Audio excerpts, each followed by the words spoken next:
La prochaine que nous appelons, c'est Hélène Bidard, qui est colistier du Parti communiste et représentante de Léon Desfontaines, également élue dans la ville de Paris.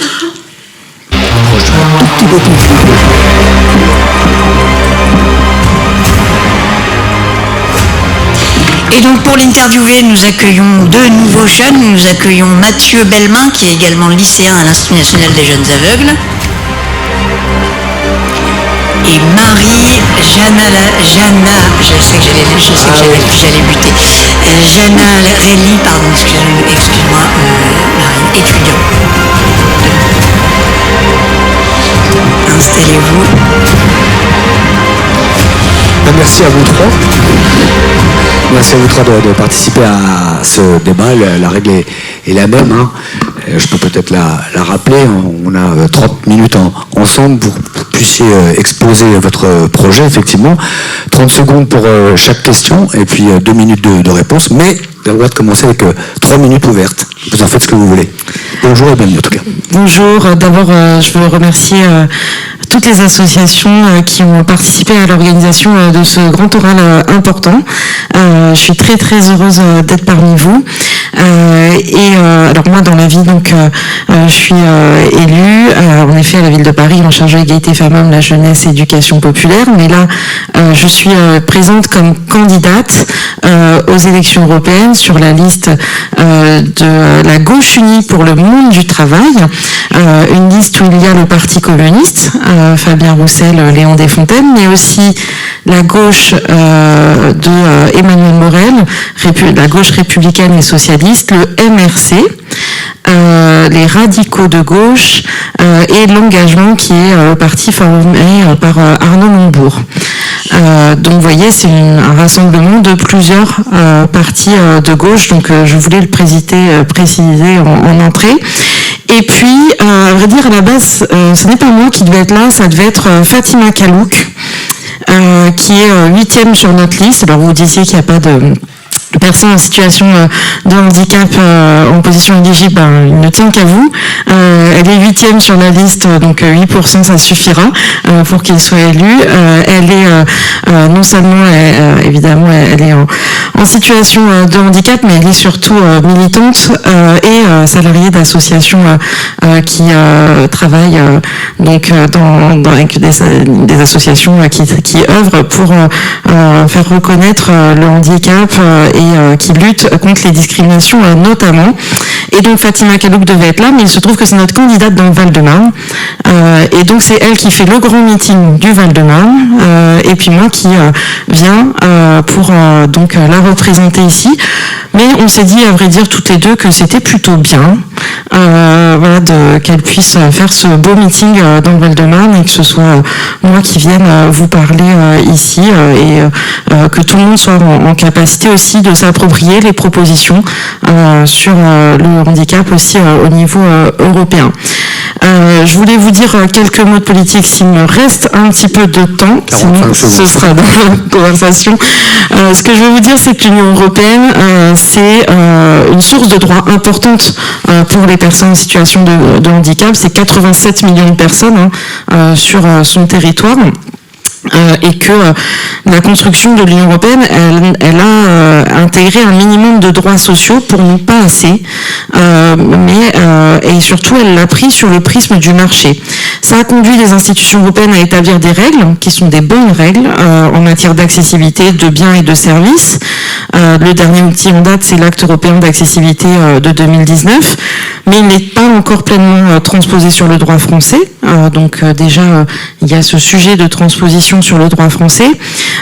Et puis, il y a aussi pour nous de gros progrès à faire en sortant du marché, notamment les enjeux d'accessibilité pour permettre une accessibilité publique et la renforcer. Et c'est surtout sur ça que j'interviendrai au cours de la discussion. Ben voilà, vous aurez justement la possibilité de répondre à ces questions, si les questions vont avec ces réponses, hein, bien évidemment.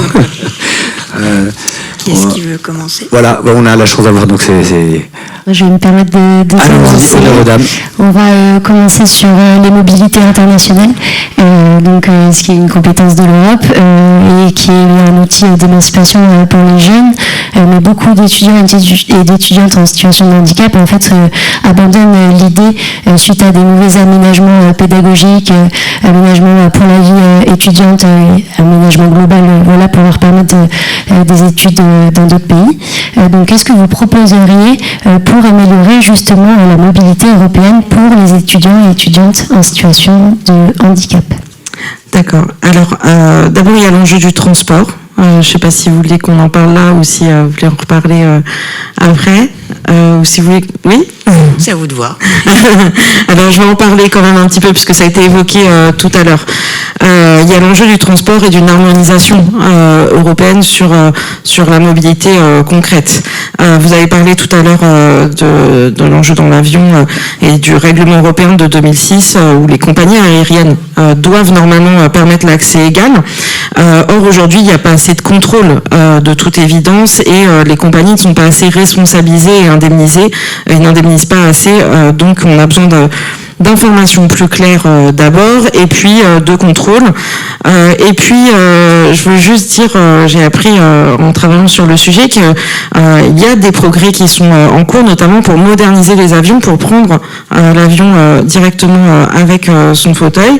Et je sais qu'aux États-Unis, ils ont commencé avec des sièges spécifiques qui sont en cours d'homologation et ça, ce serait, à notre sens, un grand progrès. Donc, il faut faire le pari de l'évolution technologique et de la science parce qu'on n'est pas au bout des évolutions possibles. Et puis évidemment le ferroviaire, il existe aussi des textes et des normes importante, STI-PMR, mais la difficulté, elle est mise aussi en place par l'Union européenne, c'est qu'en même temps que l'Union européenne prend des décisions pour organiser des normes, dans le même temps, elle ouvre à la concurrence le ferroviaire partout en Europe, ce qui du coup crée des fragmentations d'assistance pour accéder au train. Donc depuis janvier 2024, vous l'avez dit, il me semble tout à l'heure aussi, il doit y avoir un service unique qui doit permettre d'utiliser un service d'assistant gare unique. Mais la vraie problématique, c'est de pouvoir accéder au train en toute autonomie. Et vous le savez, il y a des travaux un peu partout. Pas qu'à Paris, contrairement à ce qu'on peut entendre. Donc il faut pouvoir réaliser ça. Donc sur cette réponse, on a déjà explosé le temps, dans 30 secondes. Donc il faut vous garder un petit peu de choses. C'est ça, c'est toute la complexité et la difficulté. Peut-être parlez-nous d'Erasmus, puisque c'était aussi le sujet. Je rebondis sur la question qu'elle avait posée sur Erasmus+. Je ferai bien dans le micro. Ouais, je suis journaliste, je ne sais pas parler dans un micro, c'est une catastrophe. Oui, parlez-nous un peu d'Erasmus+, puisque c'était aussi l'objet de la question. D'accord. Oui, alors une fois qu'on a pris les transports, la question de la mobilité et d'Erasmus+. Alors, ça fonctionne. Erasmus et Erasmus+ fonctionnent et en effet, il y a beaucoup de gens qui l'utilisent. Donc c'est une bonne chose. Mais nous, ce que nous souhaitons, c'est qu'on puisse faciliter notamment tout ce qui relève de l'administratif et du droit. Tout à l'heure, vous avez parlé de la carte européenne du handicap, par exemple. C'est très bien d'avoir une carte européenne qui permette d'uniformiser le droit au stationnement, aux loisirs, etc. Mais nous, ce que nous pensons, c'est que pour faciliter la vie aussi de celles et ceux qui circulent avec Erasmus+, on a besoin d'une carte européenne qui soit aussi unique et qui permette le passage des droits sociaux partout en Europe. C'est-à-dire que on n'a pas besoin de refaire de démarches pour disposer de l'ensemble de ces droits sociaux partout en Europe. Et donc on souhaite une uniformisation aussi pour l'ensemble des droits sans qu'il y ait besoin qu'il y ait aussi des embûches administratives à n'en plus finir. Et pour cela, j'en arrive à notre proposition phare avant que mon temps soit explosé. Nous portons la clause de la personne en situation de handicap la plus favorisée. Peut-être que vous connaissez cela, nous portons la clause de l'européenne la plus favorisée, c'est-à-dire pour les droits des femmes, avoir un observatoire qui étudie quels sont les droits qui sont les plus favorables aux personnes dans tel ou tel pays, et de pouvoir l'élargir sur l'ensemble de l'Europe. C'est un concept qui a été porté par les féministes pour les droits des femmes, et nous souhaitons pouvoir élargir ce concept et le porter pour toutes les personnes en situation de handicap. 2 minutes top précis. Bravo. On enchaîne avec les questions. Comme ça, on a le maximum de questions. Ouais, c'est bien. Vous êtes 3D maintenant. Je vous rappelle, vous pouvez nous regarder sur endébat.fr. Et puis, envoyez aussi vos questions en débat 2024@gmail.com. Qui pose une question? Oui, bonsoir à toutes et à tous. Bonsoir, Madame Bidard. Il existe des normes européennes sur l'accessibilité numérique et sur l'accessibilité du bâti qui ne sont pas respectées au sein de nombreux pays européens, dont la France. Que proposez-vous pour garantir un meilleur respect de ces normes pour l'accessibilité universelle en Europe? Je vous remercie. Est-ce qu'elles sont suffisantes, peut-être, ces normes? Alors sur le bâti et sur l'informatique, on est sur deux dossiers très différents. Sur le logement, je vais juste retrouver 2 secondes ce que j'ai pu écrire. Pardon. Voilà. Pardon. Alors, je m'y retrouve pas parce que j'ai pas de... Il me manquait la petite table. Hein. Donc sur le...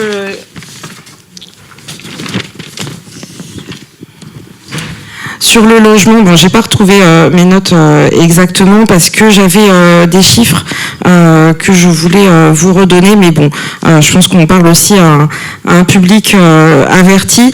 Il nous semble qu'il faut revenir sur les lois qui ont été votées. Alors, je parle des lois françaises principalement pour permettre qu'il y ait des logements, et notamment la loi Elan, vous vous rappelez, qui a supprimé l'accessibilité, l'obligation du 100% accessible sur les logements neufs. Donc la loi Elan a supprimé ça et a détricoté en fait les objectifs d'accessibilité pour tous dans le logement.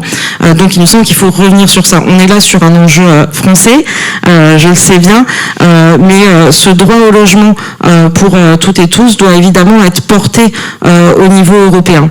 Là aussi, nous proposons un observatoire qui permette en Europe de pouvoir étudier le logement public, de pouvoir étudier là où il y a quel type de logement et là où il manque des logements publics pour pouvoir créer ces logements publics. Parce que nous pensons qu'il faut passer par le logement public pour pouvoir réaliser cette accessibilité au logement pour toutes et tous. Et nous pensons que la main invisible du marché ne réglera pas le problème de l'accessibilité du logement. Allons-y, on peut enchaîner sans problème. Ok, cette fois-ci, ça sera, merci pour votre réponse, cette fois-ci, ça sera sur l'éducation. La vision de l'école inclusive en Europe, elle est très différente selon les pays. Le rapprochement entre les établissements socio-médico-sociaux pour enfants et les écoles dites ordinaires, ça permettrait peut-être de sortir d'un modèle actuel condamné par l'ONU. Et aussi la mise en avant de certaines matières comme l'EPS, qui est un outil d'inclusion pour les enfants en situation de handicap formidable. Et je vais laisser continuer Mathieu pour la question. Oui, en effet, l'accueil d'un élève ou d'un étudiant en situation du handicap doit être conditionné à la présence de professionnels spécialisés suffisants et équitablement répartis sur le territoire. Donc ma question est la suivante. Quelles actions comptez-vous mener concrètement pour l'inclusion scolaire des élèves et étudiants européens en situation de handicap et comment inciter les gouvernements européens à nous inclure en allouant les moyens nécessaires pour notre réussite? Je vous remercie. Alors c'est 30 secondes par question par étudiant et on ne cumule pas les deux, hein, on n'est pas fou. Hein. Mais bon, il y a peut-être de réponses là pour le coup. Oui, la situation de l'école, elle est grave en général et les problématiques de manque de moyens du système éducatif sont graves en général, en France et pas que, et en Europe. Et des pans entiers de l'éducation sont en train d'être privatisés, d'être vendus au privé partout en Europe.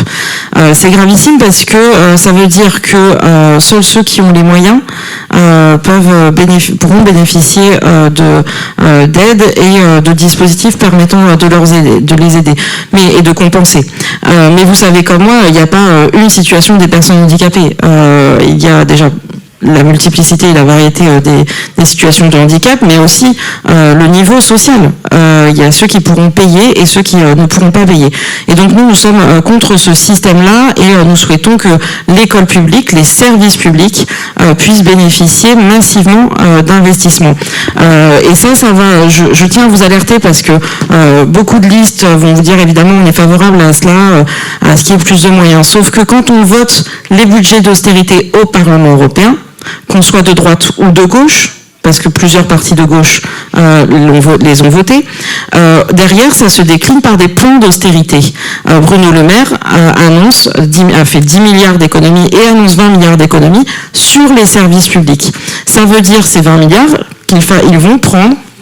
ils vont continuer à prendre sur les budgets, notamment de l'école publique. Donc après, on peut se dire qu'ensemble, qu'il faut prioriser l'accessibilité des systèmes éducatifs, qu'il faut du FALC dans les manuels scolaires, qu'il faut une compensation et un accompagnement de la petite enfance à l'université. Mais tout ça, c'est des moyens budgétaires. Et quand on vote les politiques d'austérité, on ne peut pas de l'autre côté promettre qu'il y aura ces moyens budgétaires. C'est de la duperie. Et donc, pour nous, il est très important de parier sur le public. Là, vous êtes revenu sur un plan national. Non, je parle de l'austérité budgétaire européenne.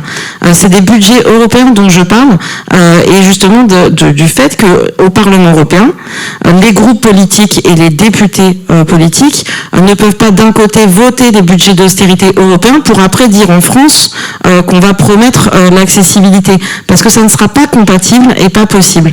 Donc il faut absolument, au contraire, qu'il y ait une clarification de ce point de vue-là. Voter un budget d'austérité au niveau européen n'est pas compatible avec promettre une inclusivité et de la compensation de la maternelle jusqu'à l'université.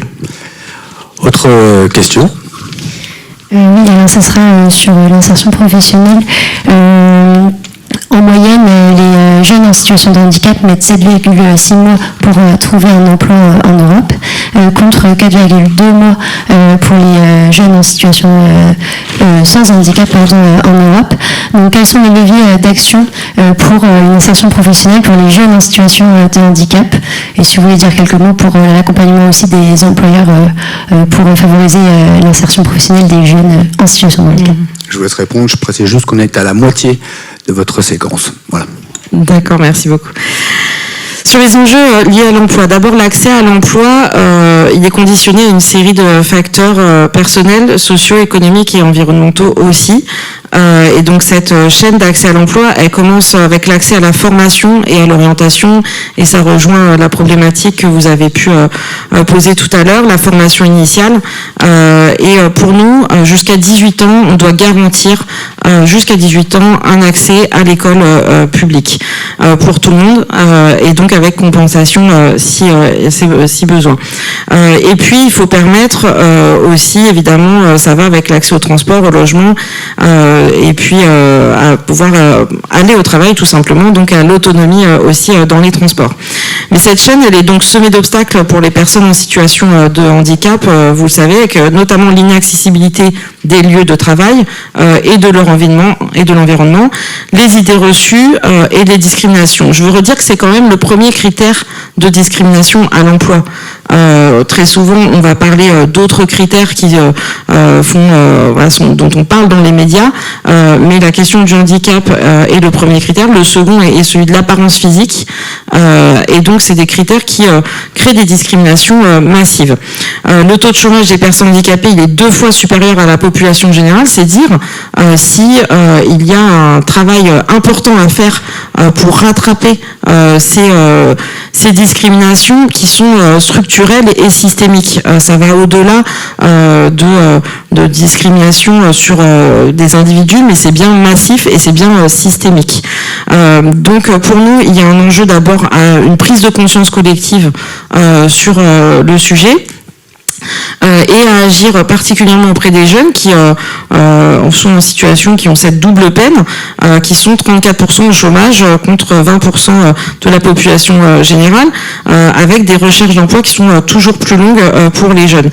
Les travailleurs en situation de handicap sont plus âgés, plus souvent ouvriers ou employés, et ils sont seulement 1% chez les cadres et le plus souvent aussi à temps partiel. Nous pensons qu'il faut maintenant sanctionner les entreprises et conditionner au niveau européen les aides financières aux entreprises en fonction de plans qui permettent d'évaluer d'abord la situation, de rattraper la question de l'embauche de personnes en situation de handicap et de pouvoir concrètement mettre en œuvre des plans permettant l'égalité et l'accessibilité dans l'emploi.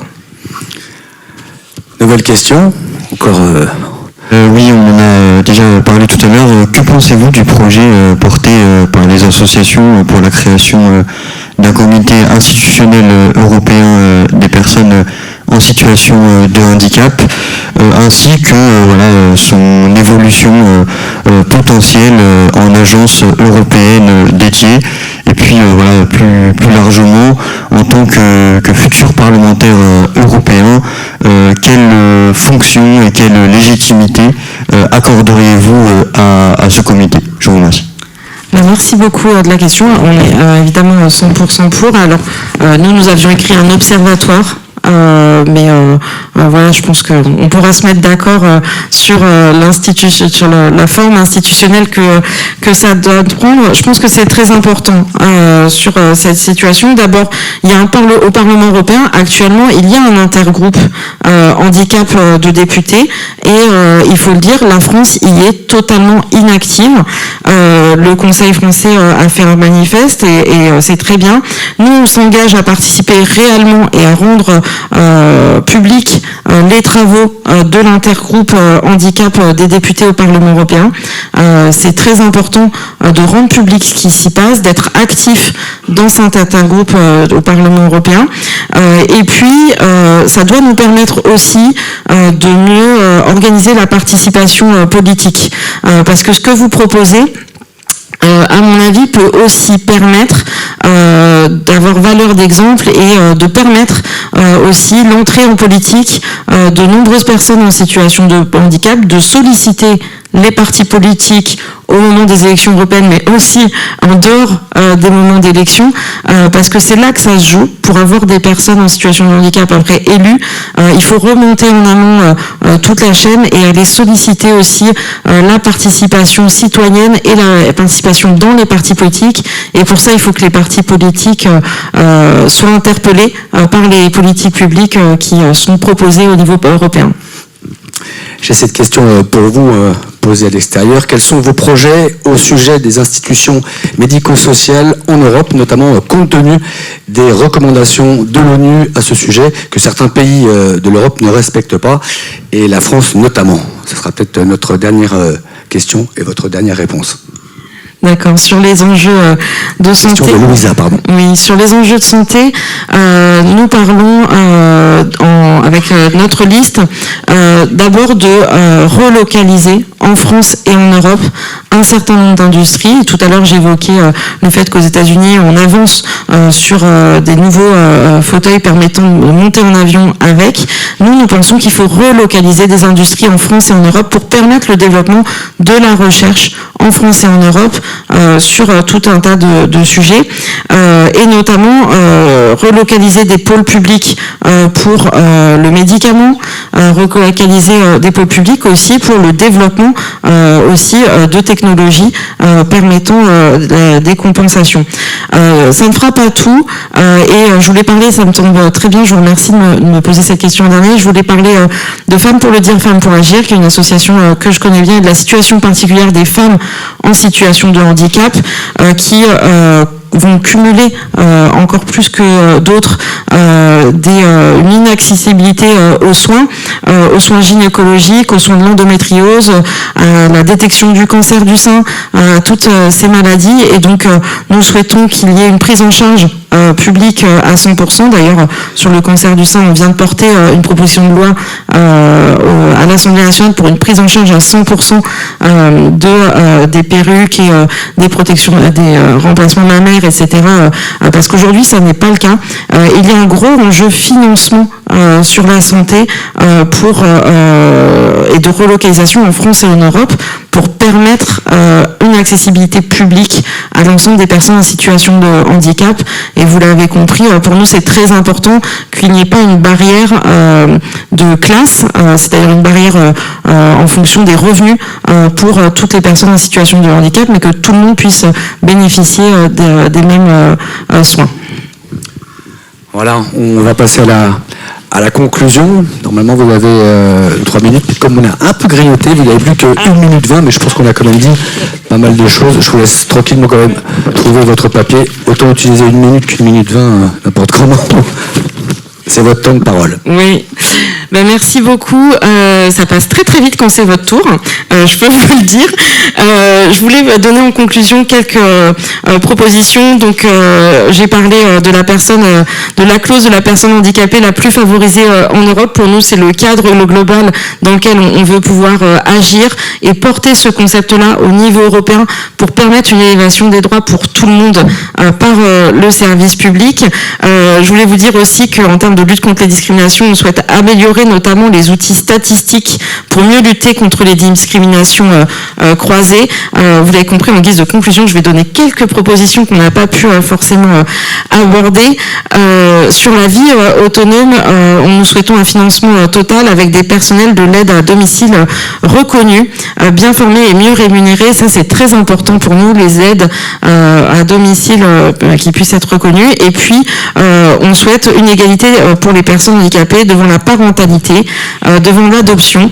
La dernière chose, en termes d'accessibilité, aujourd'hui, il n'y a pas de financement européen et nous pensons créer un fonds structurel pour permettre l'accessibilité aux personnes handicapées, un fonds structurel européen pour investir dans des infrastructures, les transports et le logement pour toutes et tous. Merci beaucoup Hélène Bidard d'être venue et d'avoir répondu aux questions. Et merci à Mathieu Bellemin et à Marine Janarelli d'avoir posé toutes ces questions. On vous invite à quitter la scène. Merci effectivement d'avoir répondu et d'avoir joué le jeu. Avec là, les applaudissements.